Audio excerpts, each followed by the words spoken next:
Saudara-saudari yang terkasih,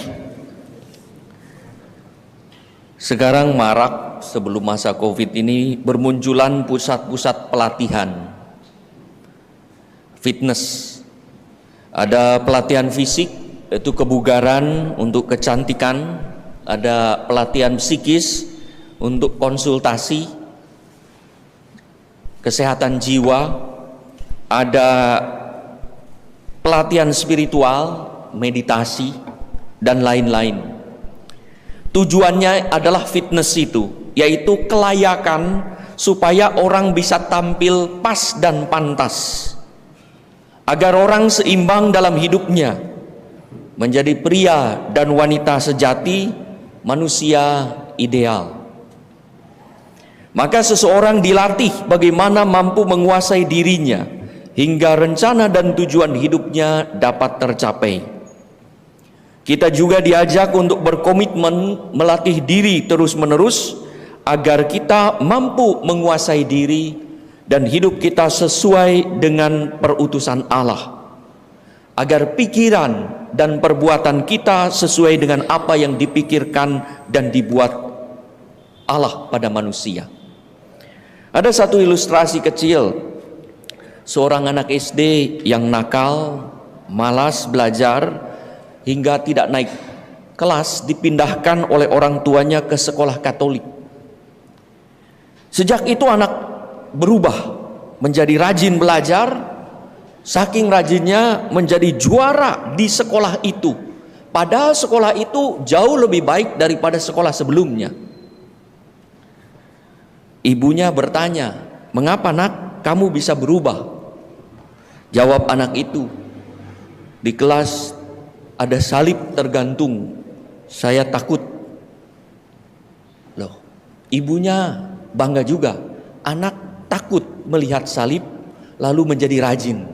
Kenapa takut nak? Saya takut dihukum. Saya membayangkan anak itu dulu nakalnya seperti apa ya? Kok bisa digantung seperti itu? Lalu ibunya menjawab, "Nak, itu Yesus, itu Tuhan. Mati bukan karena kenakalannya sendiri, mati karena mau menyelamatkan manusia-manusia yang nakal. Itulah cara Allah menyelamatkan kita." Saudara-saudari yang terkasih, Yesus sadar bahwa ia membutuhkan salib, yaitu penderitaan dan kematiannya, sebagai altar bukan untuk penebusan kesalahannya, melainkan untuk tebusan dosa manusia. Salib adalah cara terbaik dan terbijak yang direncanakan Allah untuk menyelamatkan manusia. Petrus mencoba membelokkan rencana tersebut. Ia tidak setuju dengan cara yang disampaikan oleh Yesus. Ia belum mengenal sungguh apa yang menjadi pikiran Allah. Petrus tidak sadar bahwa setan dengan lihai telah mengelabuinya agar dengan cara yang tampak baik ia bisa mencegah rencana Yesus untuk menebus manusia. Padahal Petrus minggu yang lalu kita baca dalam Injil, kita dengar, ia baru saja mengakui, "Engkau adalah putra Allah yang hidup. Engkau adalah Mesias, putra Allah yang hidup." Tapi sekarang ia berani menegur Yesus, mengoreksi cara Yesus. Maka Yesus langsung menghardik Petrus, "Enyahlah iblis." Petrus hanya memikirkan apa yang dipikirkan dirinya, bukan yang dipikirkan Allah. Seakan ia mau menasihati Yesus, anak Allah. Baru saja ia mengakui sebagai putra Allah, kini ia menolak cara bagaimana putra Allah menyelamatkan manusia. Petrus kaget, karena ia mungkin juga mencari muka, itu godaan iblis, mencari muka, membela Yesus di hadapan para muridnya sebagai orang yang sok jagoan, dengan mencegah supaya rencana perjalanan salib Yesus tidak terwujud. Ia malah dihardik karena ternyata tidak mendengarkan bisikan Allah, malah mengikuti suara iblis yang selalu menentang cara dan rencana Allah. Maka kesempatan itu dijadikan Yesus untuk mengajar tentang syarat mutlak agar seorang pantas dan pas menjadi murid Yesus, yaitu mengikuti, bukan menentang, meniru, mencontoh hal yang sama jalan hidupnya, bukan mencari jalan lain. Pertama, orang mengakui, bagus ya. Pertama, Petrus mengakui, mengikuti, mengakui. Tapi harus diikuti dengan menyangkal diri dan memanggul salib. Menyangkal diri, tidak mengikuti nafsu dan naluri, termasuk godaan iblis. Memanggul salib, berkorban demi kemuliaan Allah dan keselamatan sesama. Maka saat Yesus berdoa di Taman Getsemani sebelum memanggul salib, sekalipun sedih dan gentar, bahkan ada yang menyebutkan berpeluh darah, berkeringat darah, saking takut dan gentarnya, ia berdoa, "Ya Bapa, jikalau sekiranya mungkin, biarlah cawan ini lalu daripadaku." Keinginan sebagai manusia yang menderita, cawan ini lalu daripadaku. Tapi ia mendengarkan Allah dan ia meneruskan, "Tetapi janganlah seperti yang ku kehendaki, melainkan seperti yang engkau kehendaki." Ia menyerahkan diri pada kehendak Allah. Disitulah Yesus menunjukkan diri sebagai pribadi yang fit and proper bagi Allah, yang pas dan pantas untuk Allah.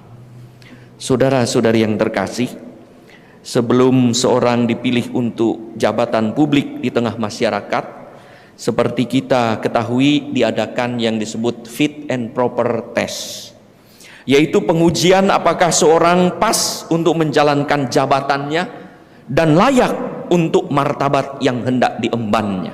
Maka ada kriterianya. Demikian pula dalam beberapa organisasi dan institusi ada penyaringan anggota yang menjadi sarana untuk fit and proper test.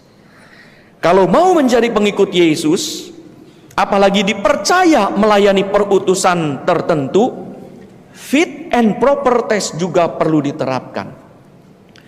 Tujuan tuntutannya bahkan lebih berat. Orang fit and proper testnya adalah orang harus mampu menyangkal diri, memikul salib dan mengikuti Yesus, hingga perasaan, perkataan dan pikirannya seperti apa yang dirasakan, dikatakan serta dipikirkan oleh Allah. Kalau tidak, Yesus akan menghardik, "Enyahlah iblis." Itu seperti kita orang Katolik percaya kepada Yesus, mengimani Yesus, perayaan Ekaristi, pas ada waktu luang mau kemana? Mau ke Jawa, padahal kan ada di Jawa kita, maksudnya ke daerah timur. Kemana? Ke Gunung Kawi ya. Jadi iman pada Yesus, tapi caranya pakai cara sendiri. Maka tidak heran pernah saya melakukan lebih dari 20 tahun yang lalu retret para tokoh agama, para tokoh pewarta untuk calon-calon. Luar biasa, pada malam ketika didoa ada beberapa orang menggunakan jimat, mengimani Yesus, mau memartakan Yesus, tetapi menggunakan cara sendiri untuk kesuksesannya. Saya tanya, kenapa pakai jimat? Supaya sukses. Padahal apa yang terjadi sebaliknya? Kegelisahan, ketakutan, dan itulah persis yang digunakan oleh iblis. Saudara-saudari yang terkasih, salib menuntut kita bertindak keras, bukan terhadap sesama, tetapi terhadap diri sendiri, agar kita mampu mengontrol diri dan membiarkan dipimpin oleh roh. Maka tema perayaan 1 tahun ini, biarlah rohmu bernyala-nyala dan layanilah Tuhan. Agar bernyala-nyala, membiarkan diri dicurahi oleh Roh Kudus, sehati dan sepikir dengan Allah. Saudara-saudari yang terkasih, ciri daripada Roh Kudus adalah tak protes dengan cara Allah, tetapi mengikutinya, tetapi selalu berani melawan cara iblis. Semoga kita menyadari pentingnya latihan rohani untuk mengontrol diri agar sungguh fit dan proper, layak dan pantas, pas dan pantas bagi Allah dan bagi umatnya. Hanya dengan begitu kita bisa menjadi pribadi yang mampu mengontrol diri hingga sungguh hidup kita pas dan pantas dengan Allah. Mulut kita mengakui, hati kita mengakui dengan iman kita kepada Allah, dan cara kita juga mengikuti cara yang dikehendaki oleh Allah. Sehingga dengan demikian perkataan dan perbuatan kita sesuai dengan kehendak Allah. Selamat atas 1 tahun paroki Santo Yohanes Pembaptis Ciamis. Seperti Yohanes Pembaptis adalah pribadi yang fit and proper untuk Allah, semoga kita juga menjadi pribadi yang pas dan layak untuk Allah dengan menyesuaikan diri, perkataan, pikiran, dan perbuatan kita seperti apa yang dipikirkan dan direncanakan Allah.